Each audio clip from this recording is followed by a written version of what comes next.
Iran is back. दोस्तों, इस title के साथ यूएस इंटेलिजेंस की एक रिपोर्ट साझा की गई है। रिपोर्ट में ईरान की ताकत के बारे में बात की गई है और डोनाल्ड ट्रंप के साथ ही रक्षा सचिव पीट हेगसेथ के एक दावों को खारिज किया गया है। लिखा गया है ईरान इज बैक, जो कि क्लैश रिपोर्ट ने साझा किया है। क्लैश रिपोर्ट ने यूएस इंटेलिजेंस की सभी रिपोर्ट्स को इकट्ठा करके बताया है कि ट्रंप के दावे क्या थे और उन दावों की असल सच्चाई मौजूदा वक्त में क्या है। कैसे ईरान अब भी उतना ही ताकतवर है जितना इन 75 दिनों के पहले था, और अब भी ट्रंप के हाथ कुछ भी नहीं लगा है। चीन से भी ट्रंप को खाली हाथ वापस जाना पड़ा है। जल्दी से सबसे पहले आपको रिपोर्ट बता देते हैं। ये तस्वीर देखिए, ये तस्वीर साझा की गई है क्लैश रिपोर्ट के हवाले से। क्लैश रिपोर्ट ने लिखा है, Trump and his official said Iran was decimated, US intelligence says otherwise. यानी कि ट्रंप और उनके अधिकारियों ने कहा था कि ईरान पूरी तरह से तबाह हो गया है, लेकिन यूएस इंटेलिजेंस की रिपोर्ट कुछ और ही कह रही है। इसके बाद उन्होंने एक बकायदा जो रिपोर्ट छापी है, उसमें बताया गया है कि कैसे पीट हेगसेथ के क्या दावे थे, ईरान के क्या दावे थे, और अभी ईरान के पास कितनी मिलिट्री कैपेबिलिटीज मौजूद हैं। लिखा गया है, सबसे पहले तो टाइटल में लिखा है ईरान इज बैक।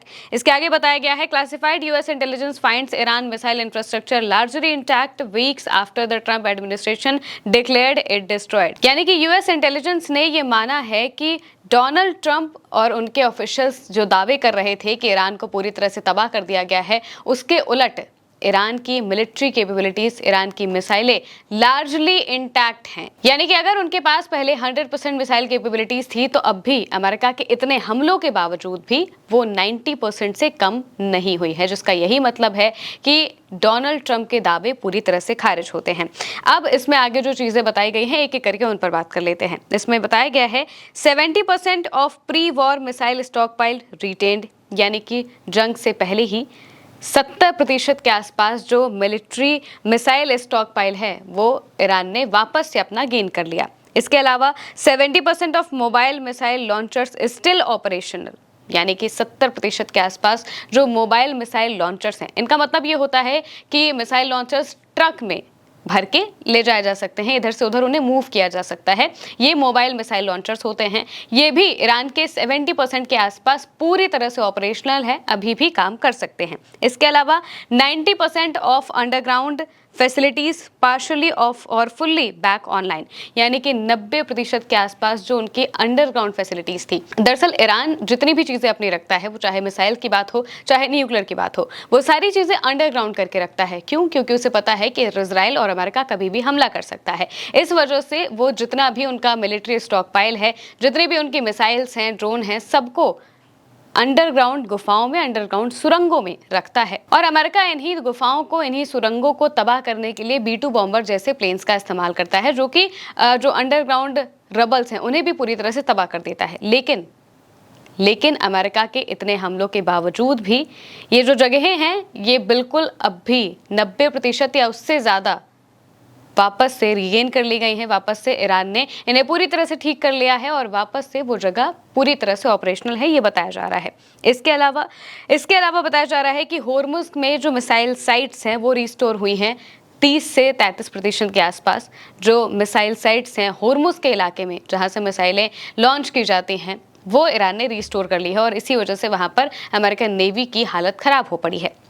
इसके अलावा मिसाइल स्टॉक पाइल रिटेन किया 70% के आसपास, मोबाइल लॉन्चर्स रिटेन हुए, अंडरग्राउंड फैसिलिटीज ऑपरेशनल है, पूरी तरह से ऑपरेशनल है, क्योंकि ईरान ने सब चीज को वापस से ठीक कर लिया। यहाँ तक कि कई रिपोर्ट्स में ये बात भी कही गई थी कि अमेरिका ने करीब 20 दिनों तक एक ही जगह पर हर 2 दिन में हमले किए, लेकिन फिर भी हर बार उस जगह से ही मिसाइलें लॉन्च होती थी। क्यों? क्योंकि ईरान महज आधे दिन के अंदर ही उस जगह को वापस से ठीक कर लेता था और वहां से मिसाइल लॉन्च करता था। ये मिसाइल लॉन्चर साइट्स की हम बात कर रहे हैं। इसके अलावा पीट हेगसेथ ने क्या कहा था, वो बात भी इस रिपोर्ट में लिखी गई है। लिखा गया है, व्हाट वाज सेड, यानी कि क्या कहा गया था, operation epic fury has Iran's military. Hegseth ने कहा था ये 8 अप्रैल को जब सीजफायर किया गया अमेरिका और ईरान के बीच में, तब अपनी जीत दिखाने के लिए जो अमेरिका के रक्षा सचिव हैं पीट हेगसेथ, उन्होंने कहा था कि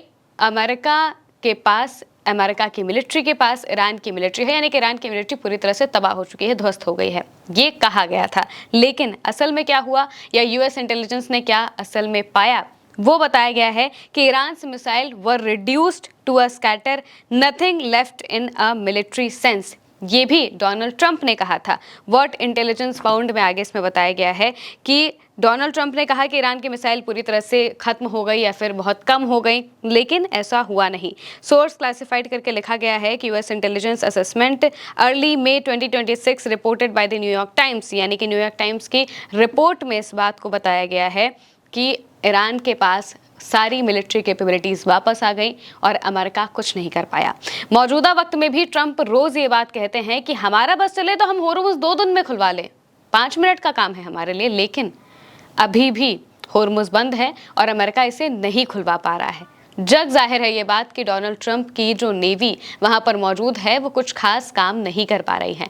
ईरान पर प्रेशर बनाने का इरादा था, लेकिन ईरान अब भी उसी मजबूती के साथ खड़ा है, यहां तक कि अब तो वो भी एक के बाद एक धमकियां दे रहा है। इस्माइल बकाई, जो कि ईरान की फॉरेन मिनिस्ट्री के स्पोक्सपर्सन हैं, उनका एक बयान सामने आया है। इन्हीं सबके बीच में जब डोनाल्ड ट्रंप चीन पहुंचे हुए थे, चीन में उनकी यात्रा थी, और वहीं दूसरी तरफ यूएई को लेकर खबरें सामने आ रही थी कि यूएई ने गद्दारी की है या यूएई इजराइल के साथ मिला हुआ है। इजराइल के जो प्रधानमंत्री हैं वो यूएई पहुंचे थे ईरान से जंग के बीच में। इसके बाद इस्माइल मकाई का एक जो पोस्ट है वो सामने आता है।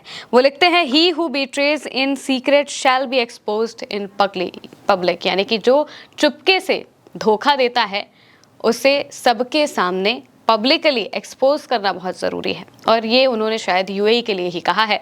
और मौजूदा वक्त में ईरान की तरफ से सारी तैयारियां की जा चुकी हैं, क्योंकि उसके पास सारा मिलिट्री का जो साजो सामान है वो ऑपरेशनल है और अमेरिका टाइम बाय कर रहा है। अमेरिका काफ़ी वक्त से टाइम बाय करने की कोशिश कर रहा है और ये भी बताया जा रहा है कि ये जो मौजूदा वक्त में स्थितियां चल रही हैं, बार बार डोनाल्ड ट्रंप पहले धमकी देते हैं, फिर कहते हैं हमला करेंगे और फिर एकदम से बैक ऑफ कर जाते हैं। ये सब कुछ टाइम बाय करने की टेक्निक है, क्योंकि उन्हें पता है कि अगर वो एक बार कूदे, वापस से अगर जंग में कूदे, तो दोबारा निकलना उनके लिए बहुत मुश्किल हो जाएगा। ईरान मानने को तैयार नहीं है, ईरान न्यूक्लियर डील पर नहीं मान रहा है। इसी वजह से ट्रंप की हालत खराब है और होर्मुज अभी भी अटका हुआ है। चीन जाकर भी उनका कुछ खास फायदा हुआ नहीं है। सोचा था कि ईरान पर प्रेशर बना लेंगे, लेकिन जिनपिंग ने इतना उन्हें भाव नहीं दिया और अब उन्हें वापस आकर शायद जंग को शुरू करना पड़े। फिलहाल के लिए मेरी अनिक महिमा के साथ इस खबर में इतना ही। आप देखते रहिए उल्टा चश्मा यूसी।